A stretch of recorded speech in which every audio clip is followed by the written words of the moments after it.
By the waning months of 1942, the maw of the Nazi Empire seemed to grow ever larger and more menacing, set to consume the world whole. From the frigid landscapes of Eastern Europe and Russia to the sandy shores across the Mediterranean and into Africa's deserts, Hitler's relentless march encroached upon nations, engulfing them in his tyrannical kingdom. Yet, one country refused to succumb. With its resilient spirit and unwavering determination, Britain stood as a beacon of hope amidst the encroaching storm. In the face of Hitler's expanding ambitions, the British Isles became a last bastion of resistance in the West, an indomitable fortress ready to defy the iron grip of Nazi domination.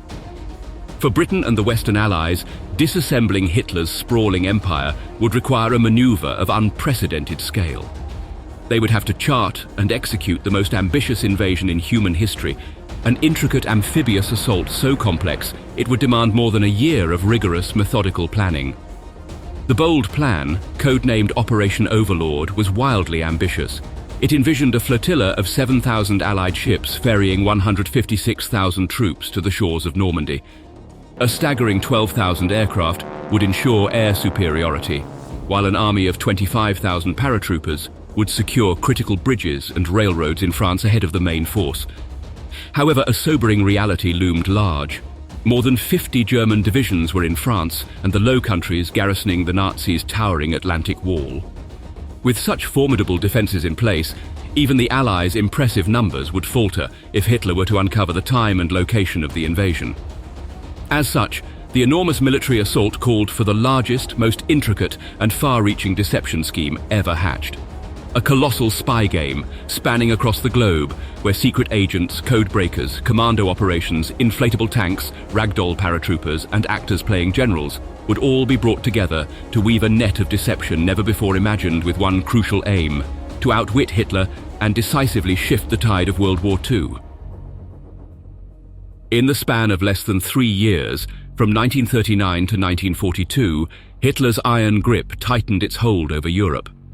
The Nazi dominion had been built on audacious gambles and aggressive maneuvers, consistently outsmarting their adversaries and smothering resistance across the continent.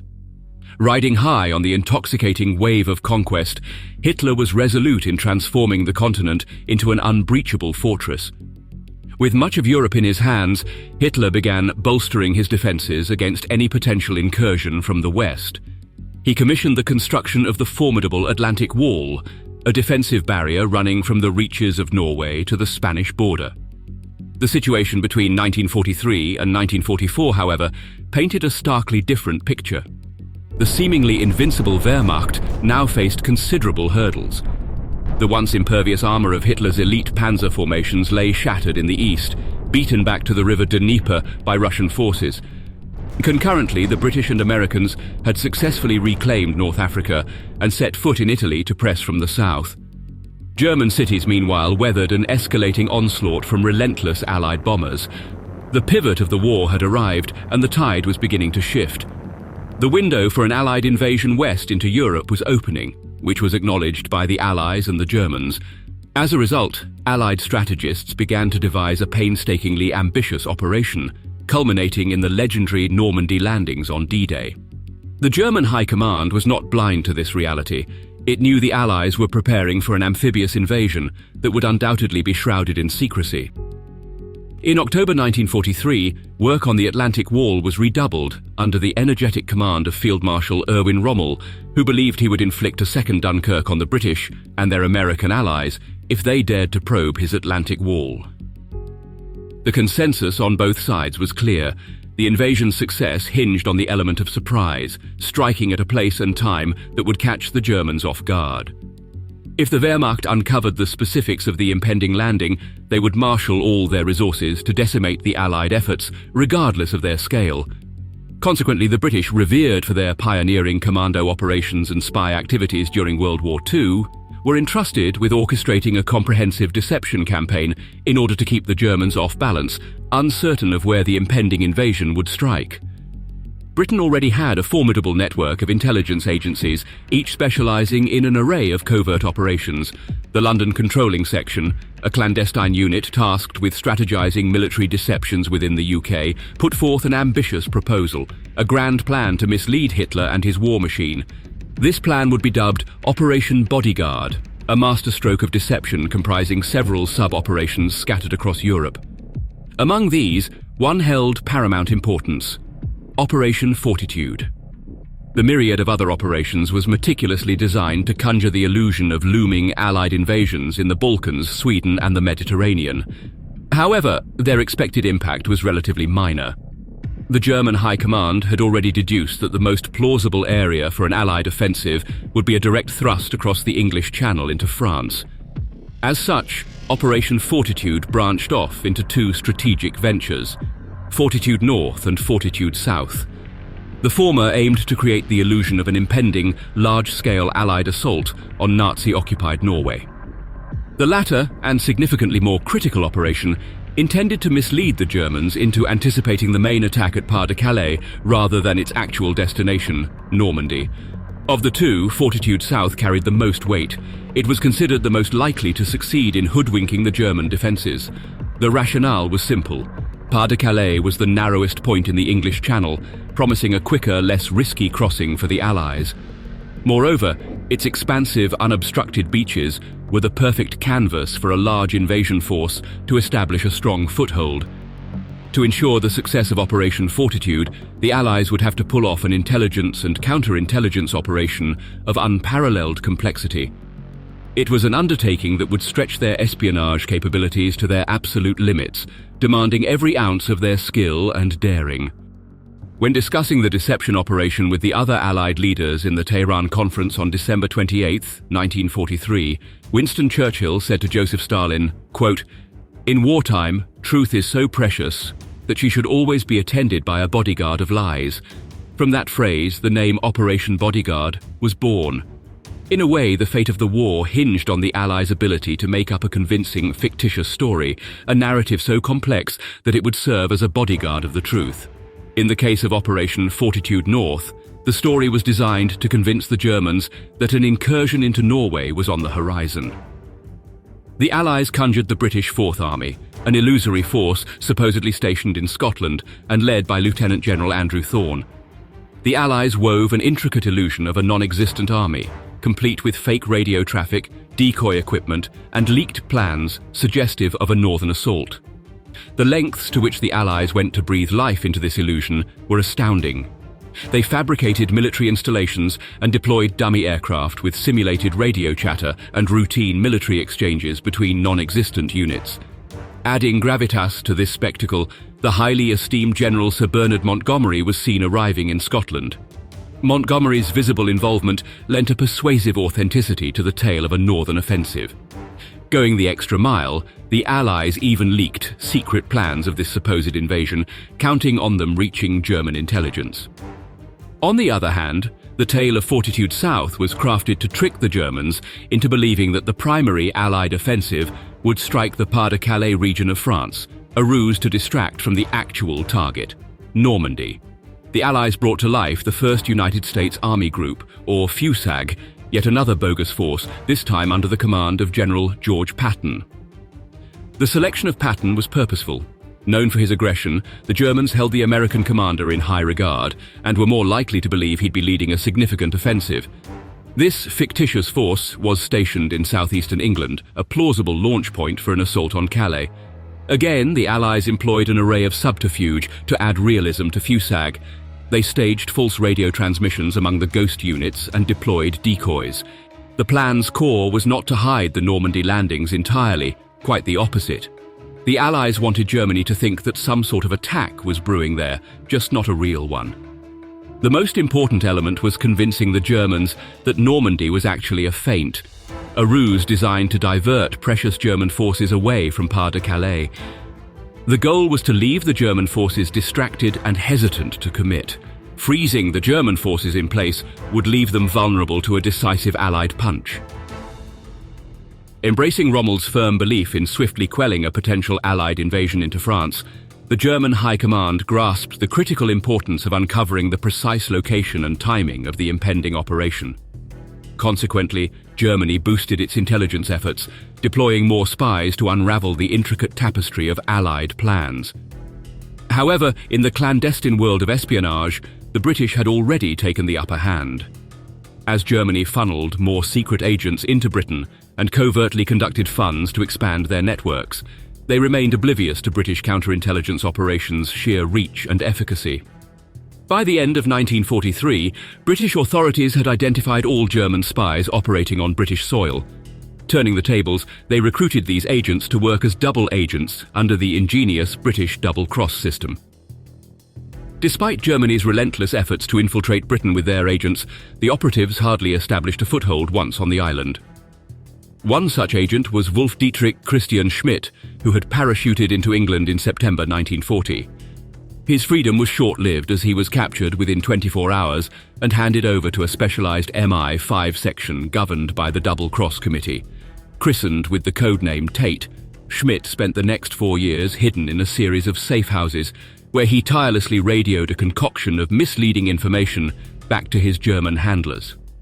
Tate was soon joined by other double agents, all working diligently to manage their fictitious spy networks and further cement the German illusion. The German agents faced a stark choice that served as a potent incentive to switch allegiances, either collaborate with the Allies or face immediate execution. The very agents the Germans relied on for intelligence about the impending Allied invasion were working for the Allies, feeding them a cascade of fabricated stories. Another prominent example of this strategic deception was Juan Pujol Garcia, or Garbo, as the British knew him. A Spanish citizen who willingly offered to serve as a double agent, Garbo was instrumental in the Fortitude deception. His fictional network of 27 agents scattered across Britain bolstered the illusion of additional forces being in place. His credibility was so established that Hitler awarded him the Iron Cross for his exemplary service. Garbo and other double agents maintained the secrecy of Operation Overlord, spun a complex web of untruths, and even managed to extract increasing sums of money from the Germans for their services. But tricking the Germans was a delicate craft, requiring the utmost care. Feeding the Germans excessive, overly detailed or suspicious intelligence would instantly raise red flags, severing ties with the German intelligence network. The double agents had to walk a fine line, intertwining minor fictitious details with factual information that the Allies were prepared to divulge. They were permitted to report trivialities such as insignias on soldiers' uniforms and vehicle unit markings, allowing the Germans to piece together a seemingly accurate picture. As such, the Allies weaved into their fictitious story pieces of accurate information, a technique known as baiting. This involved releasing accurate but insignificant data, which, when verified, would increase German confidence in the false information being fed to them. Observations from the preparation zones in Britain conveyed some true information about the real invasion forces. This approach was underpinned by the Fortitude planners' belief that blending as much precise information as possible with fake intelligence would yield more convincing results. The British double agent efforts were so successful and vital to Bodyguard and Fortitude mainly because of the recent decoding of the Enigma machine, Germany's primary tool for encrypting its military communications. British intelligence was able to intercept and read German communications, including those with their spies in Britain. This gave the British an enormous advantage in controlling the flow of information to German intelligence and ensuring their double agents stayed loyal. The dense tangle of narratives spun and fed to the Germans in fragments through radio leaks, double agents, and diplomatic faux pas would not suffice to convince the Wehrmacht that 2 entire Allied armies had materialized seemingly out of nowhere. They needed tangible evidence, something they could see with their own eyes. Thus, the architects of Operation Fortitude embarked on an ambitious project to simulate the assembly of thousands of tanks, warplanes, and landing ships around the port of Dover. For this, they leaned on an old yet dependable trick inflatable tanks and wooden planes to accomplish this feat.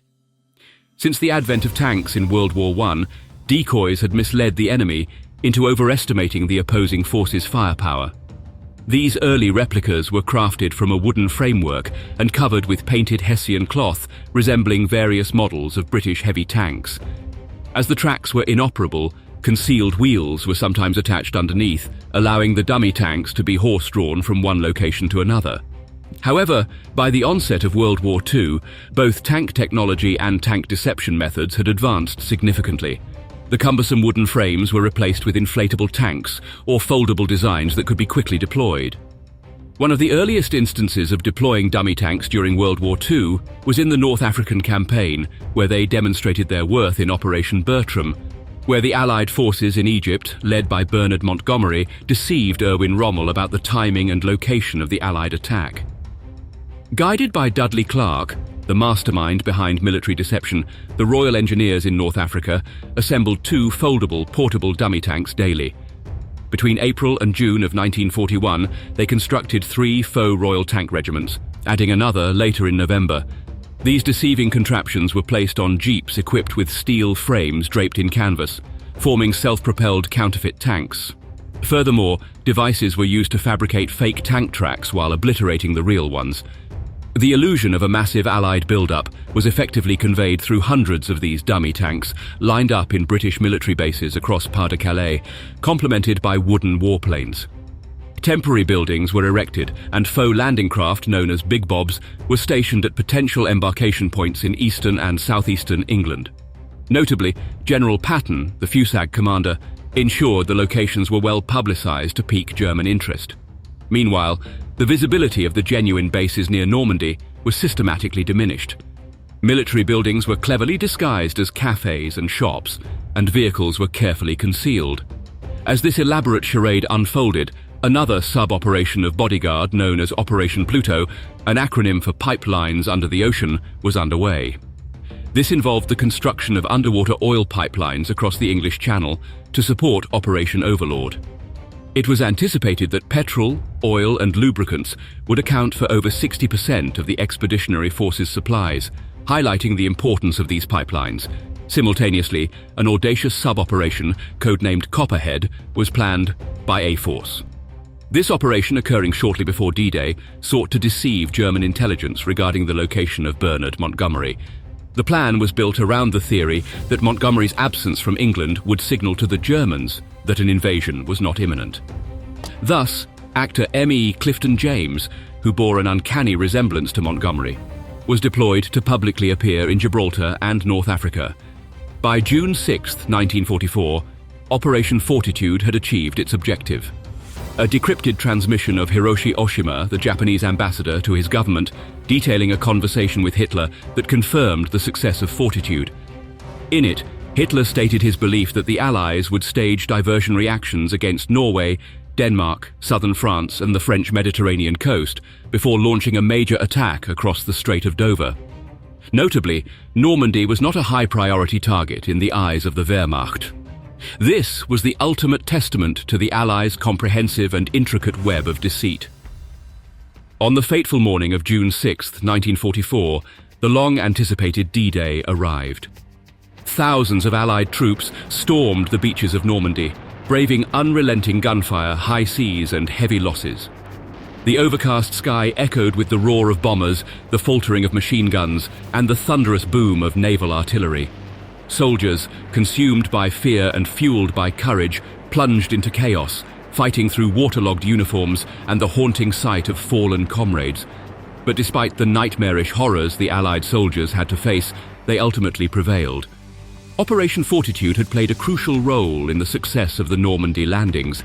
Through a masterful deception campaign, it had ensured that Germany did not anticipate the primary Allied invasion to occur in Normandy.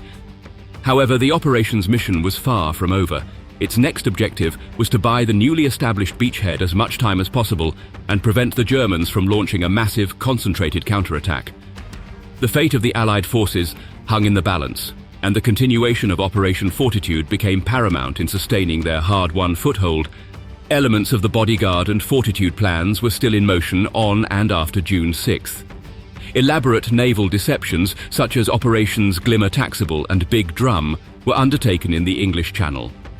Small ships and aircraft simulated invasion fleets lying off Pas-de-Calais, Cap d'Antifer, and the western flank. At the same time, Operation Titanic, established that the Royal Air Force would drop hundreds of dummy paratroopers, noisemakers, and Special Forces troops in locations away from the actual Normandy drop zones in a bid to deceive the German defenders into believing that a large party had landed, drawing troops away from the beachheads and other strategic sites. Titanic was undertaken by 4 squadrons from No. 3 Group RAF alongside detachments from the 2nd SAS Regiment. The goals of Titanic were broadly achieved. Intercepts of German communications indicate that many of the landings were believed to be legitimate, and they sowed confusion during the early part of the Normandy invasion. Juan Pujol Garcia, the Spanish double agent working for British intelligence in high standing with the Germans, transmitted intelligence about the Allied invasion plan with an urgent warning that the Normandy invasion was not a diversion. This information was sent at the behest of the British High Command to increase his credibility with the Germans. It was done at a time when it was too late to fortify Normandy. This cemented his standing and allowed him to continue to deceive the Germans. Even after the successful landings in Normandy, the Allies continued to employ minor tactical deceptions to keep the Germans guessing. This involved decoys and staged activities around the Normandy beaches under Operation Paradise. On July 20th, Ops B took control of Fortitude South, intending to perpetuate the deception. They initiated a narrative suggesting that Eisenhower had chosen to tackle the Germans using the established Normandy beachhead, with elements of the fictitious FUSAG allegedly dispatched to strengthen the Normandy forces. A smaller 2nd American Army Group, or SUSAG, was fabricated to continue threatening the Pas-de-Calais region. This new plan, however, attracted criticism from Colonel David Strangeways, who had previously revamped the original Fortitude plan. He opposed the creation of numerous fictional US formations amidst an available manpower shortage and feared that reducing the threat to Pas-de-Calais could encourage the Germans to move their 15th Army to reinforce Normandy. Therefore, in late June, Strangeways revised the operation again to retain the focus on Calais. According to his version, the Normandy beachhead struggled, leading Eisenhower to pull resources from FUSAG for reinforcement. FUSAG would then be replenished with new US formations to land in Pas-de-Calais around the end of July. This masterful deception allowed the Allies to sustain the illusion of FUSAG and other forces threatening Pas-de-Calais well after D-Day, likely until around September 1944. This strategy was crucial for the success of the Allied plan, forcing the Germans to retain the bulk of their reserves in anticipation of an attack on Calais that would never materialize. The constant deceptions bewildered German commanders, preventing them from launching a decisive counterattack on the Normandy beachheads due to the lingering fear of another invasion, and enabling the Allies to consolidate and expand their foothold in the area. Finally, on September 28th, having fulfilled its objectives, it was agreed to conclude Operation Fortitude. Any remaining operational deceptions were transferred under the overarching command of Ops B, marking the end of one of the most extensive and effective deception campaigns in history. In the arena of espionage, Operations Bodyguard and Fortitude illuminated the vital importance of information manipulation and strategic management. These audacious endeavors offered a compelling demonstration of how counterintelligence and disinformation could be utilized with devastating effect in a wartime scenario, laying the groundwork for the complex covert operations of the future. Moreover, they underscored the indispensable role of intelligence services in shaping wartime strategy, contributing significantly to the evolution and modus operandi of contemporary intelligence institutions like the CIA and MI6. The startled reaction from the German forces bore a silent yet eloquent testimony to the efficacy of these operations. Despite possessing one of the most formidable and sophisticated military machines of the era, the Germans were utterly confounded by the Allies' cunning strategies. Their prolonged anticipation of an attack on Pas-de-Calais, even in the wake of the Normandy landings, is a vivid testament to the profound impact of the Allies' deception on their strategic calculus. Winston Churchill, a robust proponent of unconventional warfare, which included covert operations, the employment of commando forces, and widespread espionage, found his strategic beliefs vindicated by the triumphant outcome of Operation Bodyguard. Despite enduring criticism for his fervent endorsement of these unconventional tactics, the successful realization of these operations affirmed his conviction in the utility of deception and misinformation as potent instruments of warfare. In essence, the profound ramifications of both Operation Bodyguard and Operation Fortitude extend vastly beyond their initial triumphs during the Second World War, where they cunningly deceived Hitler and precipitated the downfall of his formidable empire. These operations did much more than merely shift the war's course, hastening the Allied victory. They transformed the very ethos of warfare and espionage in ways that had been previously unimaginable. Their influence permeated the subsequent global landscape, forever rewriting engagement and intelligence rules.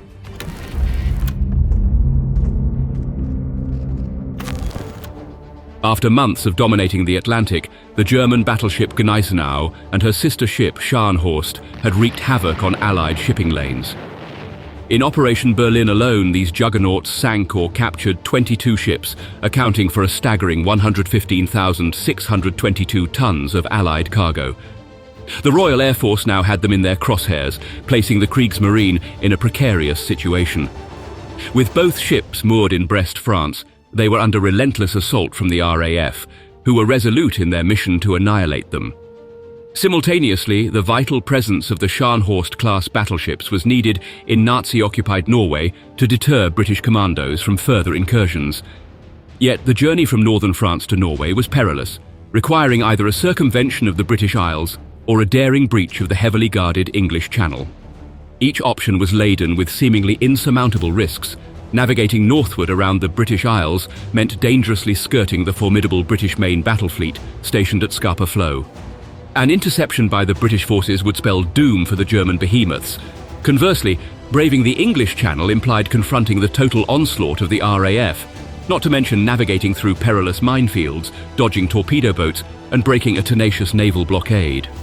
With the stakes mounting, the Kriegsmarine resolved to undertake a challenge so audacious it had not been achieved by any hostile fleet in over 3 centuries, a daring sprint across the treacherous waters of the English Channel.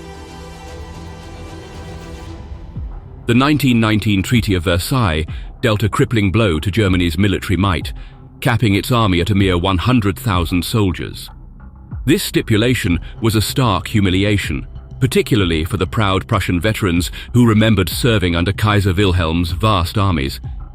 Yet Germany's naval force, the Kriegsmarine, bore the brunt of these impositions.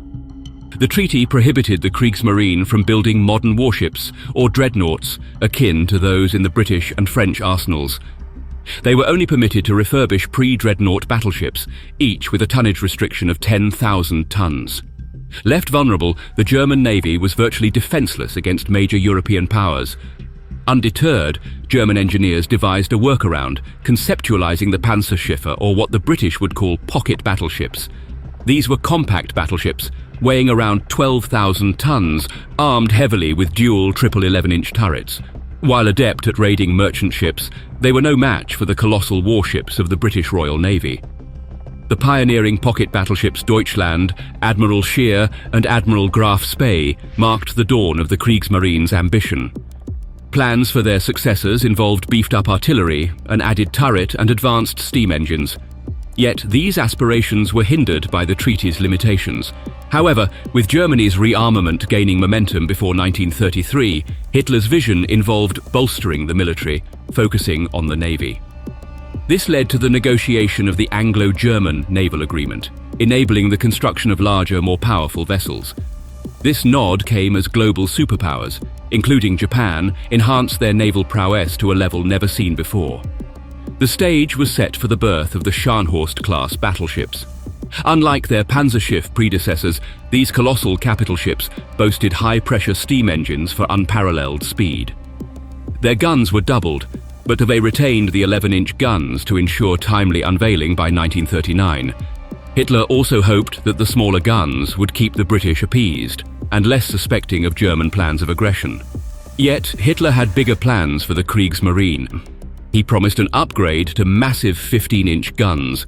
As a testament to this promise, the ship's turret mountings were designed to accommodate future 28-centimeter triple turret replacements with 38-centimeter twin turrets. This revamp was scheduled for late 1940, aligned with the debut of Germany's next-gen warships. Scharnhorst, the battleship class's namesake, was laid down in May 1935 at the Kriegsmarinewerft dockyard in Wilhelmshaven and formally commissioned in January 1939. Gneisenau's sibling began her journey in June 1935 at the Deutsche Werke dockyard in Kiel and was commissioned in May 1938. Both capital ships were primed and ready, setting sail to challenge Germany's World War II adversaries, France and the United Kingdom. Scharnhorst and Gneisenau were christened in honor of distinguished Prussian generals who had significantly shaped the course of the Napoleonic Wars. Both ships bore impressive dimensions. Scharnhorst weighed in at 31,900 tons empty and touched 37,800 tons fully laden. Her sister Gneisenau was slightly heavier, starting at 32,100 tons and reaching 38,100 tons when fully equipped. Both had similar designs with a draft close to 10 meters, lengths around 230 meters, and beams nearly 30 meters wide. Each ship's heart was powered by 3 Friedrich Krupp Germaniawerft engines, allowing them to cruise nearly 58 kilometers per hour. Scharnhorst had a horsepower of 159,500, slightly less than Gneisenau's 163,000. Their main firepower was delivered by 928-centimeter guns, arrayed in 3 triple turrets.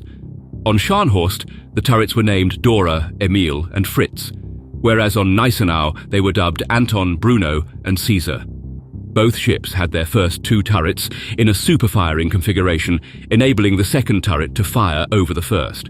As for secondary weaponry, 12 15-centimeter naval guns were standard, with a mix of dual and single turret installations. Both ships also featured 6 53-centimeter above-water torpedo tubes to bolster their offensive capabilities.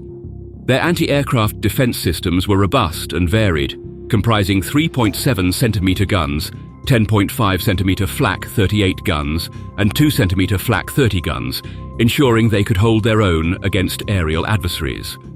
Armor was paramount for these sisters of the sea. Both boasted thick armor belts, around 350 millimeters, to safeguard their vital machinery and ammo storage. The decks had protective layers that began at 40 millimeters, thickening towards the base.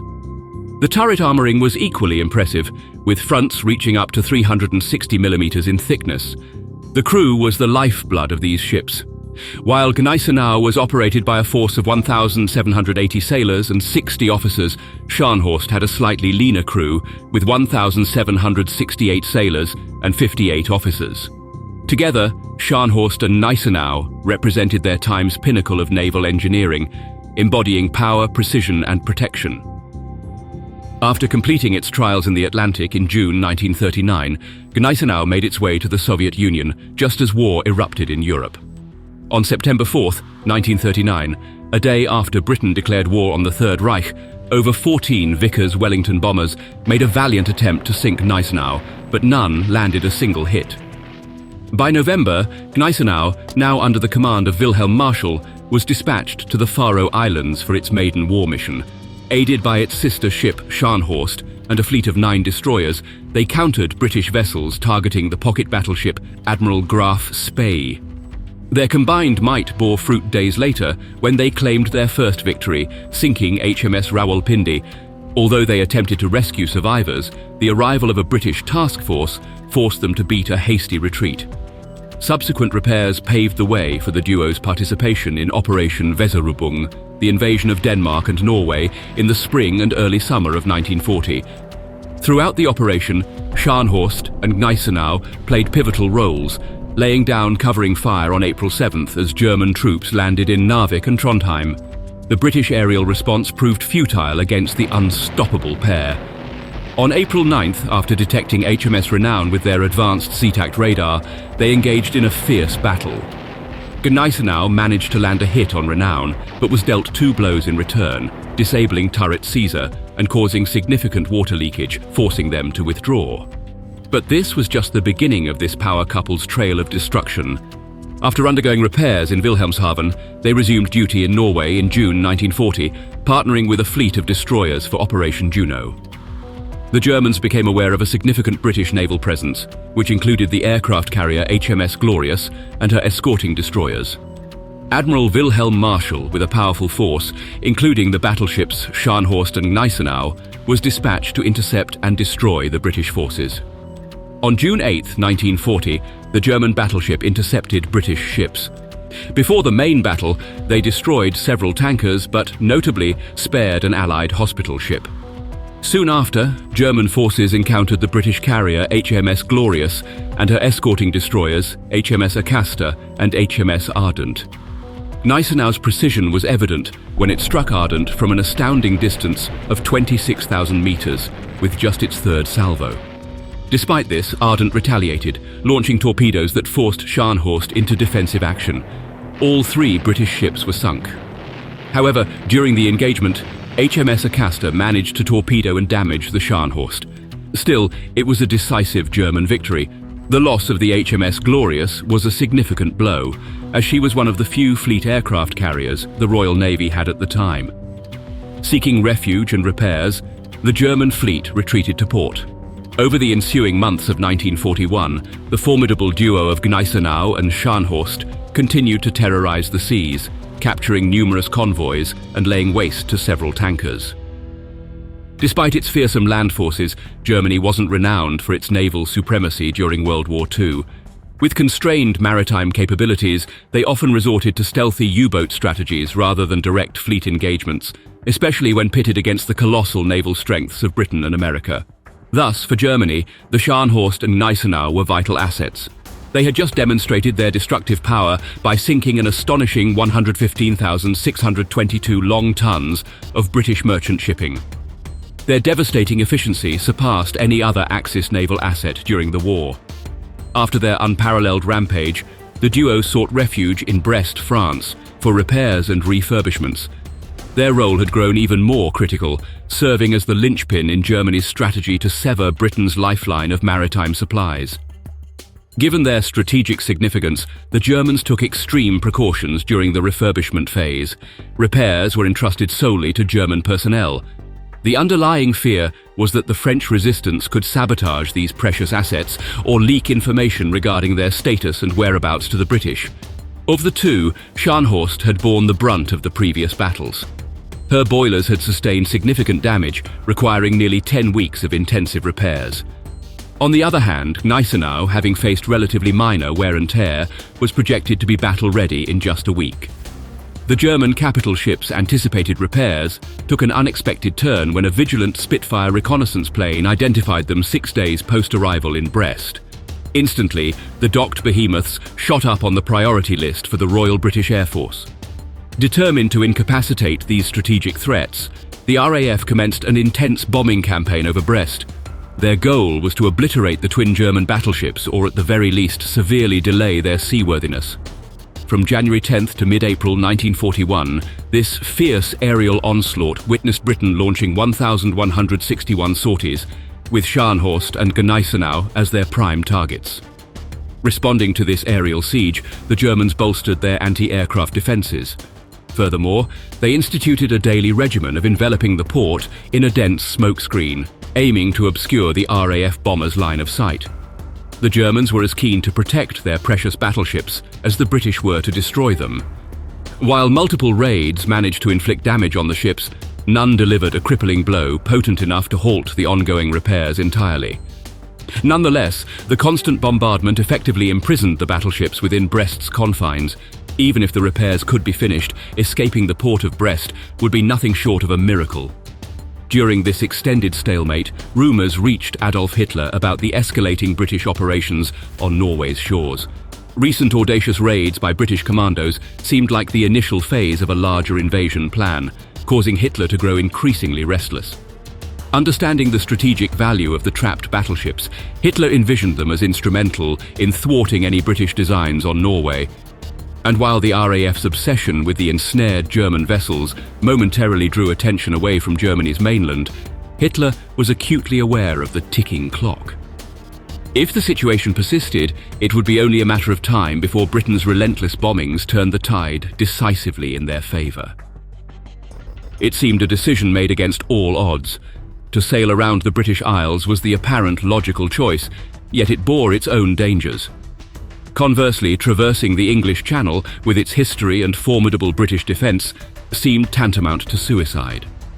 The skies above the Channel were dominated by the RAF's watchful eyes, and an intricate network of mines lay beneath its waves. The British Royal Navy had at its beck and call a fleet of swift torpedo boats and warships, ready to pounce on any adversary audacious enough to challenge Britain's historical dominion over this narrow stretch of water. For centuries, the English Channel had been Britain's watery bulwark. It was a strategic defence that had not seen a hostile fleet successfully cross in over 3 centuries. Within the German Naval Command, the very idea of such a move was dismissed as folly. Even seasoned commanders like Admiral Karl Dönitz scoffed at the notion. Choosing the alternative route around the British Isles was no safer. This journey would bring the ships alarmingly close to Scapa Flow, the very heart of British naval power. Here, the British fleet lay in wait, and if they were to detect the German capital ships, it would spell certain doom for the Axis vessels. Yet, in the face of all reason and the advice of his commanders, Hitler remained resolute. Ignoring the lessons of history and the military consensus, he ordered the beleaguered ships in Brest to make a daring escape, not around, but straight through the English Channel. It would be a gamble that would test the mettle of both the Kriegsmarine and the British defences. The operation was meticulously orchestrated, every minute detail attended to. Hitler, in his pursuit of stealth, allowed no drills or trials, seeking to catch the British off guard. Yet this audacious venture involved a vast web of components. The Scharnhorst and Gneisenau, the heart of the operation, were joined by the mighty cruiser Prinz Eugen, flanked by 6 destroyers, 14 torpedo boats, and 26 E-boats. This armada was to glide silently along the French coast, shielded from above by the Luftwaffe's 32 bombers and 252 fighters. Acting as guardians, the torpedo boats and E-boats would encircle the 2 battleships and the cruiser, with the Luftwaffe primed to counteract any interference by the RAF. Determined German minesweepers worked tirelessly, attempting to neutralize sections of the channel riddled with mines and signaling any they couldn't clear, even though they were acutely aware that thousands of these silent threats still lurked beneath the waves. In a cunning ruse, the German signal service was ordered to emit faint transmissions every dawn for several weeks. This tactic wreaked havoc on British coastal radar efficiency, obscuring their capacity to discern enemy vessels in the English Channel. These transmissions were so faint that British technicians dismissed them as mere morning atmospheric anomalies, leaving them unaddressed. Yet the British weren't entirely in the dark. Suspecting a potential move in Brest, they prepared Operation Fuller, primed to spring into action should the German fleet attempt an exit from the French harbour. Operation Fuller was an elaborate British contingency plan that hinged on swift detection and timely mobilization. At its core, it involved layers of defense against the German Kriegsmarine. The plan anticipated the Germans' possible attempt at a channel dash and was set up to respond with force. The RAF was primed to launch immediate attacks, and the Royal Navy had set up various quick reaction forces, including motor torpedo boats, destroyers, and even bigger capital ships, ready to intercept and engage. Furthermore, submarines were discreetly placed in possible exit routes, and coastal batteries were on high alert, trained on the waters of the Channel. The Royal Navy and RAF worked in tandem to ensure that the moment any German ship made a move, it would be detected and its position relayed, initiating a cascade of defensive and offensive actions. Yet despite this extensive planning, Operation Fuller had a flaw: speed of response. For it to be effective, detection had to be immediate. The Germans, with their jamming and deception tactics, had somewhat undermined this critical first step. When the German fleet finally made its move in the early hours of February 12, 1942, the operation, codenamed Operation Cerberus, was executed with utmost precision. The German vessels left Brest covered by darkness and terrible weather conditions. A British spy on Brest took notice but could not report because the Germans had jammed the radio communication. The fleet moved fast, and the navigators fought to keep the ships out of the British mined zones. As the vessels entered the Channel undetected, the Luftwaffe deployed several bombers to confuse British warplanes and divert them from the area. The weather also limited Britain's air patrol capabilities, and the fleet moved halfway down the Channel undetected. They were close to Le Havre when a British air patrol spotted German aircraft circling an area by the coast. But not detecting any ships in the vicinity, they reported that the Germans were possibly carrying out a search and rescue operation. The RAF then sent 2 Spitfires to investigate, and they spotted the fleet's escort, but not the capital ships. By the time the Spitfires reported the presence of a German flotilla, a radar station at Beachy Head had detected 2 possible battleship-sized vessels. Thanks to the constant jamming, the British radar system was effectively blinded. By the time the German breakout was detected, the ships had already made significant headway. It was time to unleash Operation Fuller. The response from the British was, however, swift. The RAF launched multiple waves of attacks, and the Royal Navy scrambled their fast torpedo boats. No matter what the cost would be, they would not allow German vessels to cross the channel they controlled. The showdown ignited just as the German fleet maneuvered into the narrowest expanse of the English Channel between Dover and Calais. The Royal Navy was poised and ready, dispatching scores of Swordfish aircraft and motor torpedo boats to challenge the German advance. Dover's imposing 9-inch coastal guns opened fire on the German vessels, but to no avail. The initial wave of British torpedo boats approaching the German fleet was immediately held back by a daunting phalanx of German escorts. With Gneisenau and Scharnhorst seemingly out of reach and under relentless assault from German E-boats, the British had no choice but to launch their torpedoes from a significant distance. The German fleet skillfully dodged the incoming threats in a series of intense maneuvers. Leading the charge was Lieutenant Commander Eugene Esmond, at the helm of 6 Swordfish, accompanied by 10 Spitfires tasked to obstruct the German fleet's path. Fully aware of the grim odds stacked against them, especially with the fleet's overwhelming anti-air defenses, Esmond pressed on. In no time, German 109 and 190 fighters, along with a barrage of anti-aircraft fire, met them head-on. As Spitfires engaged the German fighters, the Swordfish desperately attempted to close in on the capital ships. But more German fighters swooped in, swiftly taking down Esmond's aircraft and 5 companions. The dogfight raged on. Wave upon wave of British torpedo boats and aircraft valiantly attempted to halt the advancing German fleet. Yet time and again they were rebuffed by the German defences, their torpedoes falling wide of their mark. The wall of torpedo boats was impenetrable. In the ensuing chaos, the German capital ships collided with mines. Notably, the Gneisenau was incapacitated. It hit a magnetic mine off the coast of Terschelling. The mine burst some distance from the ship, ripping a hole in the starboard side and temporarily knocking a turbine out of action, leaving the capital ship adrift. In a stunning oversight, the British missed this vulnerable target, directing their efforts instead towards the fleet still in motion. In less than an hour, the Gneisenau was back in action, speeding to rejoin the German formation.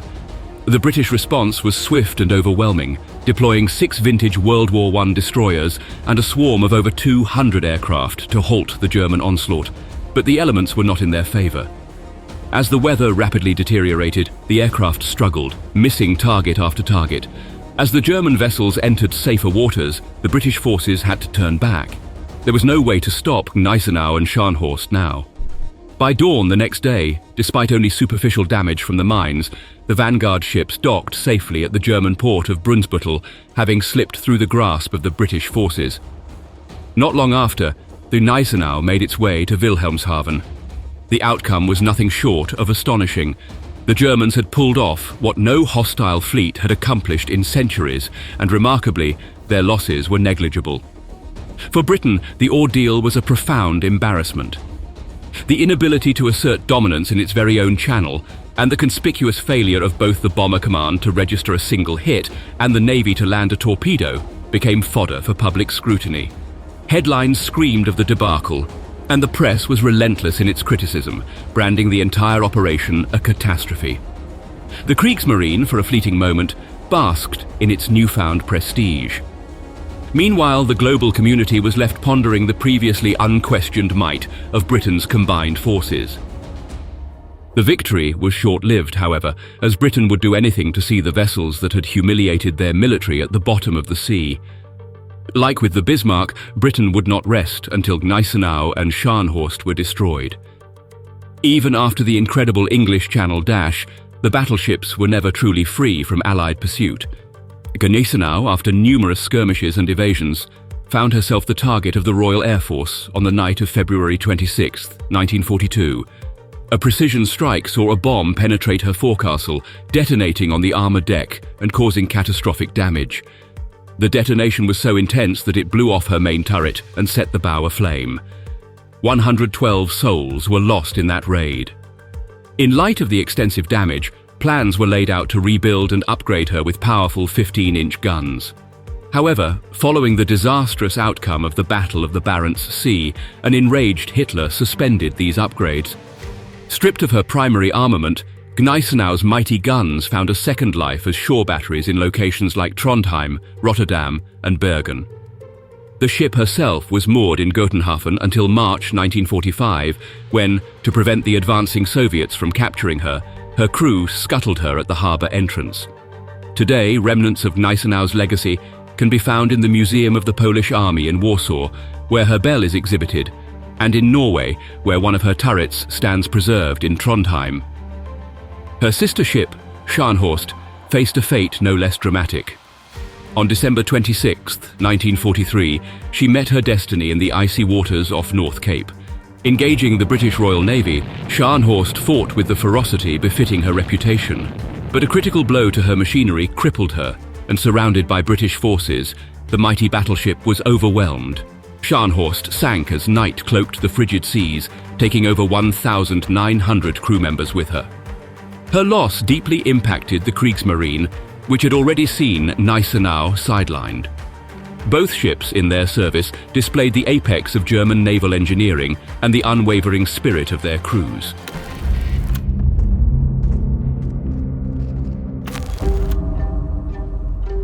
If there were any fighters in World War II who would stop at nothing to exact vengeance on the Nazis, it was the X-Troop, an elite squad of German Jews who had escaped the horrors of the Holocaust and made it to Britain. Now, they were commandos on a mission to liberate their families and take down the Third Reich. X-Troop was renowned for never backing down, no matter how perilous the mission was. Under the cover of night, George Lane was covertly landed on the beaches of northern France. His mission? Confirmed the existence of a devastating new mine that could sabotage the D-Day landings. After successfully gathering intelligence on 2 separate operations, Lane was captured during a third. He knew what that meant: execution under Hitler's commando order. But fate had other plans. Blindfolded and taken to a secret location, Lane found himself face to face with Field Marshal Erwin Rommel. This clever Jewish soldier, a master of deception with nerves of steel, managed to charm the Desert Fox, concealing his true identity as a German Jew. Instead of execution, he was sent to a prisoner of war camp. In the camp, Lane revealed to other British prisoners that he had peeked out from his blindfold and recognized Rommel's location. Using a book from the camp's library, they confirmed the specific chateau and relayed the intel to London via a smuggled radio. Days later, a British plane targeted Rommel as he left his headquarters. The bombs missed his car, but the blast violently hurled the vehicle, leaving Rommel badly wounded. This strike took the Desert Fox out of the war. That was just one of the spectacular feats these German Jewish commandos pulled off. From the beaches of Normandy to the forests of Belgium, crossing the Rhine and storming into Frankfurt, nothing could stop these determined men from claiming their revenge.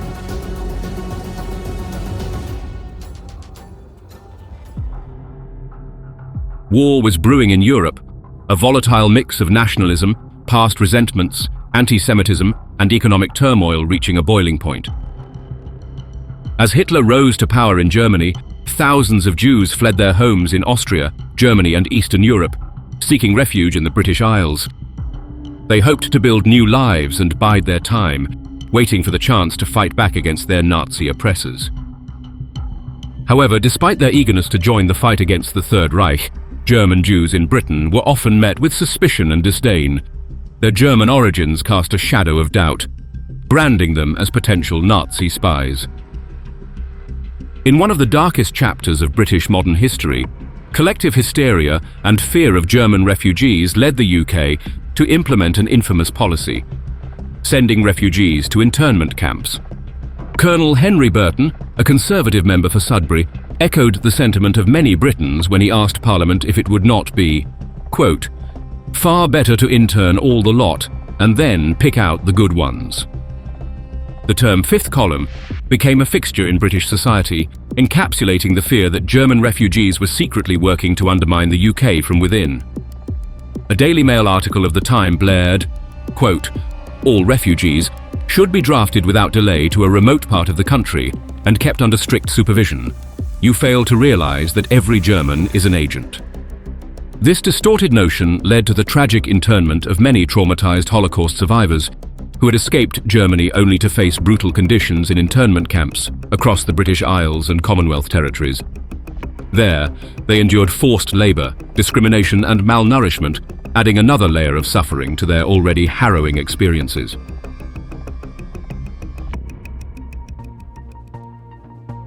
Many defiant and skilled German Jews, eager to enlist and fight against the Nazis, found themselves instead building railroads and digging holes under the watchful eyes of British guards. However, the attack on Pearl Harbor changed everything. The British government reversed its policy, and most of the German Jewish prisoners were finally freed. A significant number of them immediately enlisted in the British armed forces, practically begging for the chance to fight against the Nazis. Yet again, the German Jews were deemed untrustworthy to join the battlefront and be given weapons.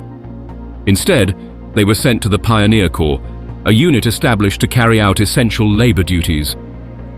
The Corps was involved in constructing fortifications, repairing infrastructure, loading and unloading supplies, and other logistical operations crucial to maintaining the British Army's operational efficiency. Comprising mostly individuals deemed unfit for frontline combat, the Corps provided a vital workforce that allowed combat units to focus on fighting. These Jewish men, eager to contribute to the war effort, found a way to do so, while the British, wary of giving German nationals guns, were also satisfied. As the war engulfed the world, German Jews serving in the Pioneer Corps began pleading with their superiors, writing letters expressing their desperation to fight the Germans and save their families from being exterminated by Hitler's regime. After thousands of letters, the British High Command finally recognized the potential of a unit of highly skilled German-speaking commandos. They selected the best and brightest and established the X-Troop. X-Troop was on the verge of becoming legendary. These men, who had endured suspicion and internment, now had a singular focus: vengeance against the Nazis. Their fluency in German and intimate knowledge of Nazi tactics made them a weapon the enemy did not expect.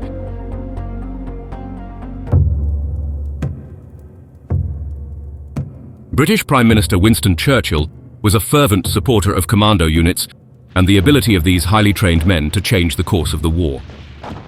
With that in mind, he formed the No. 10 Commando, a collection of sub-units composed mainly of non-British personnel from Nazi-occupied countries. Churchill's vision for these forces was clear: to instill a reign of terror along the enemy coastline. Several sub-units, known as troops, emerged from this initiative, including French, Dutch and Belgian contingents. However, the most distinctive of these was the X-Troop, established in 1942 and predominantly made up of German nationals, many of whom were Jewish refugees. The majority of X-Troop's members were Jewish, hand-selected from thousands of eager recruits. Only the best, the most skilled and those most proficient in English were considered for this elite unit. Many recruits were transferred from the Pioneer Corps and sent to London, where they underwent strenuous evaluations by MI5 and rigorous training in combat, counterintelligence and interrogation. They were chosen and led by Brian Hilton Jones. All members of X-Troop adopted British names and false identities. For the remainder of their military service, they had to pretend to be native British soldiers. A total of 130 men served in X-Troop, but they never fought as a complete unit. Instead, they provided valuable service to other formations as interpreters, interrogators, and counterintelligence agents. The British Command's decision to disperse the X-Troop rather than keep them as a single unit served two purposes. The noble aim was to leverage the unique advantages of highly trained, German-speaking operatives across various units. However, there was also a lingering suspicion that these fighters might turn against the British, and spreading them out was an additional measure to prevent any potential collusion. X-Troopers had to fully embrace their false identities, even fabricating complex backstories to explain their accents, such as claiming they were raised by a German nanny or studied abroad. These soldiers were among the brightest and most resourceful, learning English to near native proficiency in just a few years.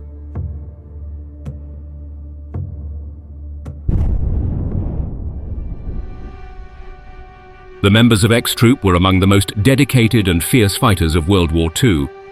For them, the war wasn't just about defending their adopted homeland from invasion. It was a deeply personal battle against the Nazi regime that had imprisoned and exterminated their families. Their passion for defeating Nazi Germany was unmatched. The determination of the X-Troopers was legendary. Often anxious to be sent to the front line, their resolve was summed up by one member. Quote, "Where some soldiers were drawing straws to see who got to stay back from the most dangerous missions, the X-Troops were drawing straws to see who got to do the most dangerous missions." Many members of the X-Troop played leading roles during the D-Day landings, including serving in the iconic bicycle regiments. They landed carrying bicycles, rushing enemy positions ahead of everyone else to secure bunkers and machine gun nests. Their bravery and strategic importance were crucial in the Allied effort to reclaim Europe. On the eve of D-Day, 43 X-Troopers were integrated into 8 commando units, ready for the monumental invasion. Brigadier Simon Fraser, known as Lord Lovat, the famed Scottish soldier who stormed Normandy to the tune of bagpipes, delivered a stirring address. Quote, "You will shortly be embarking on ships for the invasion of France. You are the tip of the spear, the fine cutting edge of the British Expeditionary Force. You men should expect a physical encounter in which you have had no equal. You know your job, and I know that you will not fail. Remember, the bigger the challenge, the better we play. History will tell that in our age there were giants who walked the earth, and by God we are going to prove that tomorrow."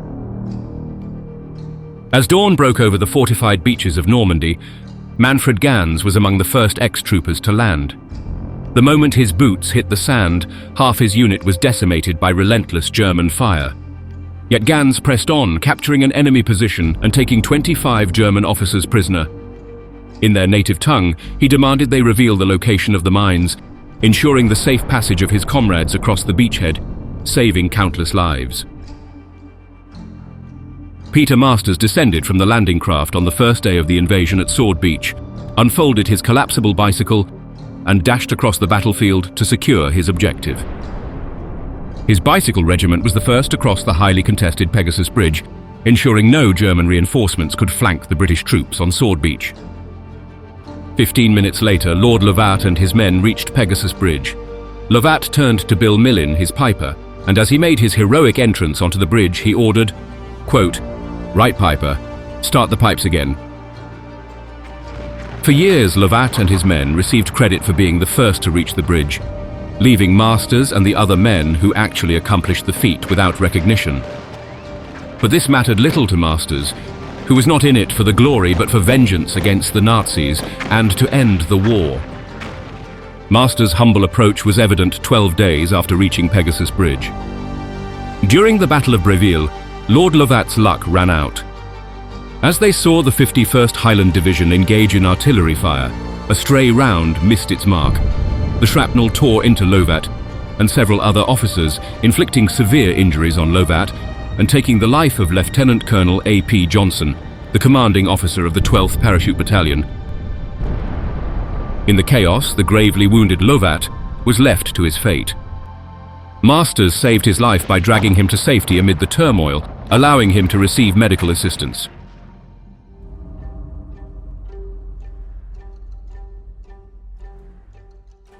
As the war progressed and X-Troopers advanced deeper into Germany, they continued to demonstrate formidable bravery, remarkable determination, and unparalleled skill.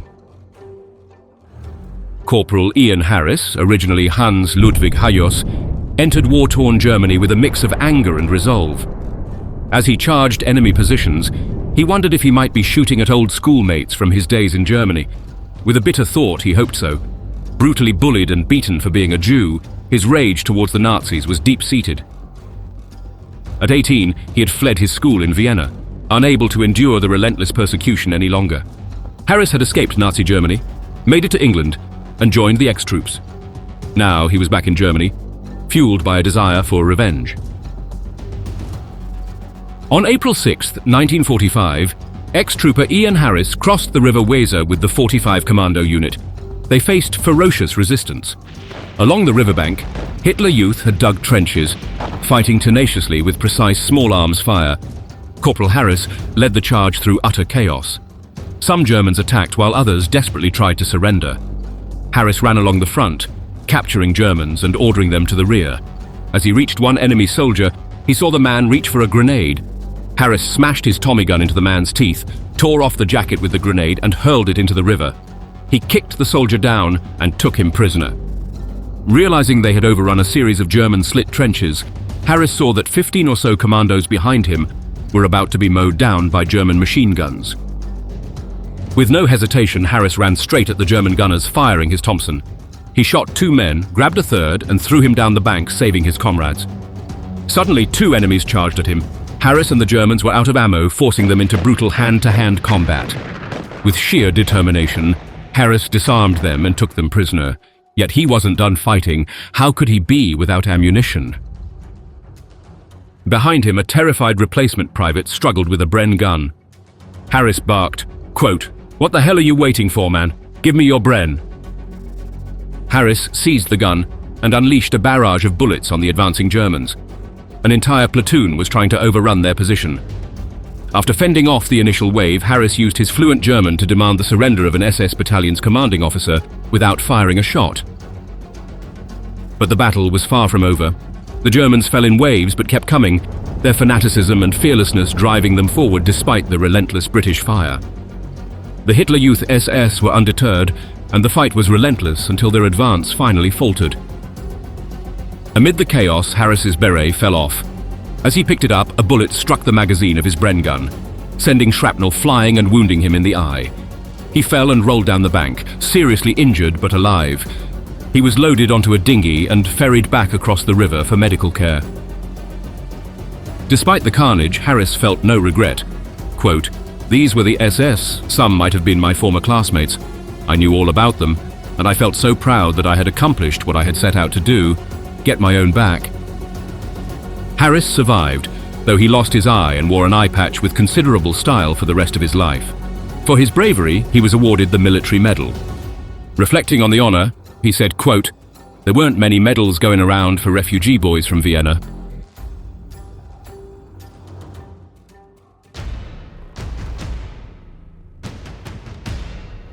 Due to their unique background and specialized training, ex-troopers had the advantage of interrogating German prisoners on the spot in fluent German, bypassing the need to send them back to headquarters. This immediate intelligence often led to decisive and massive victories. A prime example was when Peter Masters coerced 2 German intelligence officers into revealing the locations of enemy positions on the outskirts of Wesel, Germany. This crucial information enabled the British to secure the Rhine crossing. Crossing the Rhine dealt a devastating blow to the already weakened German forces, pushing Nazi Germany closer to inevitable defeat. Ex-troopers rarely stayed with the same unit throughout the war. Allied authorities frequently moved them from one command to another to maximize their unique skills. After Peter Masters was transferred to a new regiment, he was sent ahead of his comrades to draw enemy fire. Being the new guy with the accent made him the obvious choice. As he approached the enemy position, he felt certain he was not coming back. Yet he was willing to make that sacrifice to defeat the Nazis. Suddenly, a wild idea flashed through his mind. He remembered the movie Gunga Din. Channeling one of its fictional characters, he began shouting in German, ordering the enemy to surrender, claiming they were completely surrounded. The Germans, shocked to hear orders in a native German voice, hesitated. Instead of firing, they emerged from cover to assess the situation. The Allies seized the moment, storming the enemy position and forcing their surrender without losing a single life.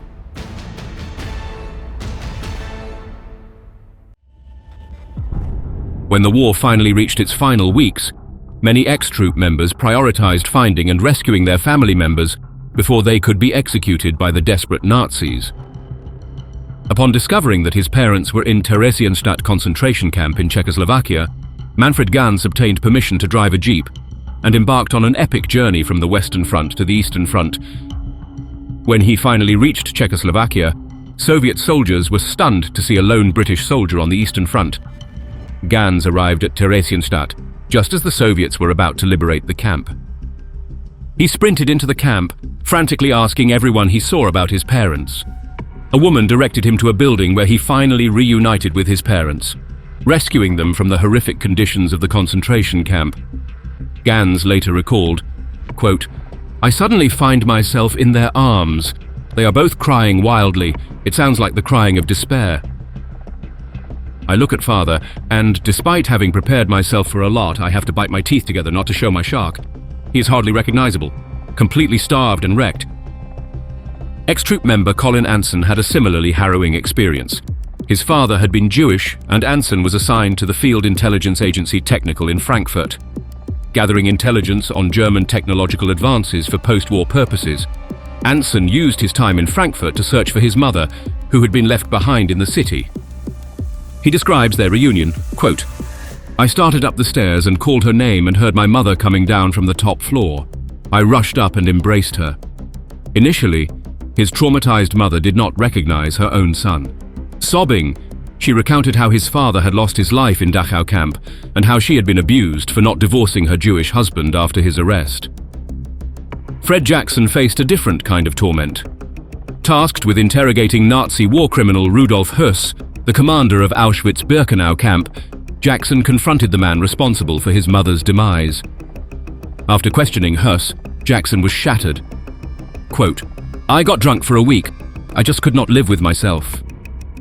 From escaping the horrors of the Holocaust to being ostracized in Britain, storming the beaches at D-Day, and ultimately freeing their families in Germany, the ex-troopers are an incredible testament to courage and determination.